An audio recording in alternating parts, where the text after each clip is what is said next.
안녕하세요, 여러분. 오늘 하루도 평안한 하루 되셨죠? 오늘 주님이 우리에게 주신 말씀은요, 이사야서 6장 8절의 말씀 한 절만 읽어드리겠습니다.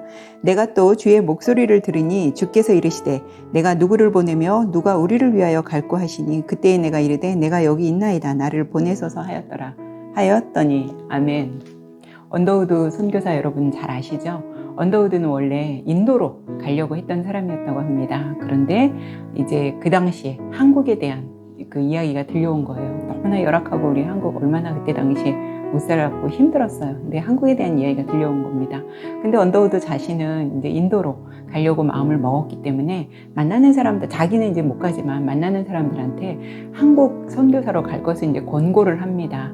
그런데 1년이 지나도록 아무도 가려고 하는 사람이 없는 거예요. 그러다 어느 날 이 언더우드의 마음속에 성령님의 음성이 들려오기 시작하는데 그게 뭐였냐면 너는 왜 못 가는데? 언더우드한테 이제 그런 거죠. 너는 왜 못 가는데? 그의 마음속에 그 소리가 자꾸 들려오기 시작하는 거예요.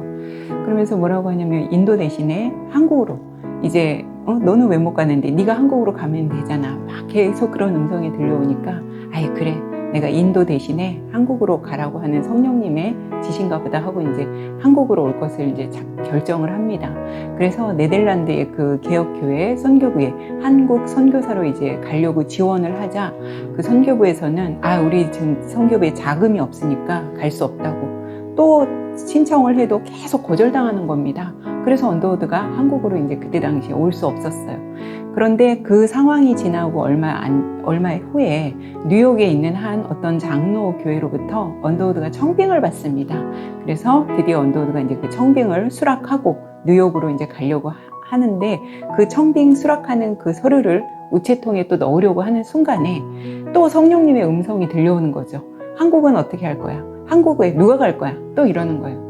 많은 세월이 지나 우여곡절 끝에 언더우드가 드디어 결정을 합니다. 그래서 1884년 7월 28일 장로교 선교본부는 언더우드를 한국 최초의 선교 목사로 임명을 합니다. 그래서 언더우드가 우리나라에 와서 이렇게 선교사로 이제 와서 우리나라의 많은 사람들을 복음 앞으로 이끌었는데요.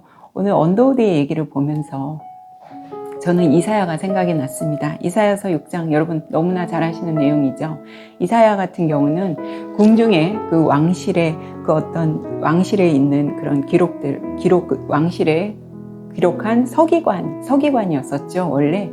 그러다가 이제 이사야가 하나님께 소명을 받죠. 어느 날 성전에서 이사야가 이제 기도를 하고 있는데 이상한 체험을 통해서 이제 하늘 궁전으로 올라갑니다. 그래서 그 궁전에 올라가서 이사야가 무엇을 봤을까요? 하나님을 봤죠. 하나님 주변에 많은 스랍 천사들이 자기들의 그 날개로 막 날개짓을 하면서 거룩하다 계속 그렇게 이제 찬양하는 하나님을 봤어요. 그러니까 이사야가 이제 하나님을 본 이사야가 자기 죄인인데 죄인이 하나님을 봤으니까 화로다 망하였다 죄인인 내가 하나님을 봤다 막 그러잖아요. 그랬더니 그때 이제 하나님의 그 스랍 천사가 어떻게 합니까? 이사야를 그 제단의 숯불로 입술을 이제 이렇게 입술로 이렇게 그 제단 숯불로 입술을 정화시켜 주죠. 그래서 이사야의 그 죄를 깨끗하게 이제 해줍니다.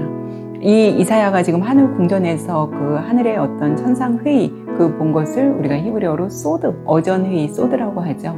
근데 무슨 회의를 하나 이렇게 봤더니 유다가 지금 예루살렘이 너무나도 극악무도한 짓을 하니까 하나님하고 그 천사들이요 회의를 하는 거예요.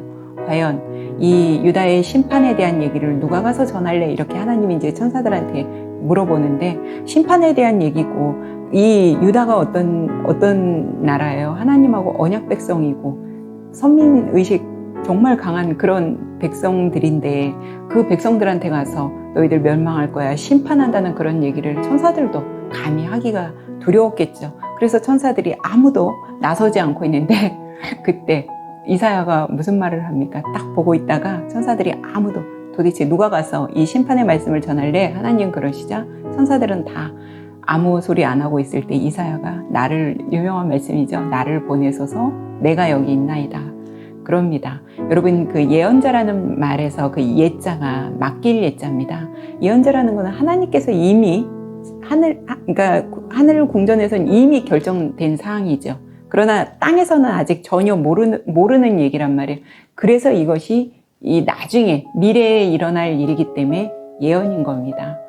이사야가 나를 보내소서 내가 여기 나를 보내소서 내가 여기 있나이다 이렇게 말한 것처럼 아까 언더우드 역시 하나님 계속 성령님의 음성, 한국은 어떻게 할 건데, 한국은 누가 갈 건데 라고 질문하신 것처럼 우리는 종종 다른 사람에게 헌신의 삶을 살라고 우리도 요구하지 않습니다. 우리도 요구하잖아요. 우리 자신이 가려고 생각 안 하고 김 지사님이 하세요, 박 지사님이 가세요, 장로님이 가세요. 우리도 그렇고 있진 않는지. 하지만 하나님께서는 우리에게 똑같은 그 질문, 아까 언더우드 얘기하신 것처럼 또 이사야가 나를 보내소서 내가 여기 있나 한 것처럼 하나님은 지금도 우리에게 똑같은 아마 질문을 하실 겁니다. 너는 왜 못하는데? 라고 그렇게 하나님 우리에게 말씀하시고 있는 것 같습니다.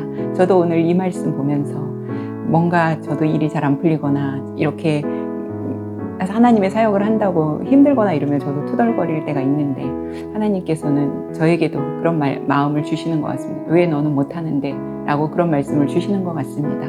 여러분들도 오늘 이사야서 6장 이사야가 하나님한테 소명받은 그 이야기 나를 보내소서 내가 여기 있나이다 라고 하신 이 말씀 한번 붙잡으시면서 과연 나는 내가 스스로를 하지 못하고 혹시 남에게 모든 헌신을 맡기거나 남이 그걸 하도록 내가 하지는 않았나. 여러분 오늘 저녁에 한번 묵상해 보시면서 오늘도 편안하고 좋은 밤 되세요. 우리는 내일 뵙겠습니다.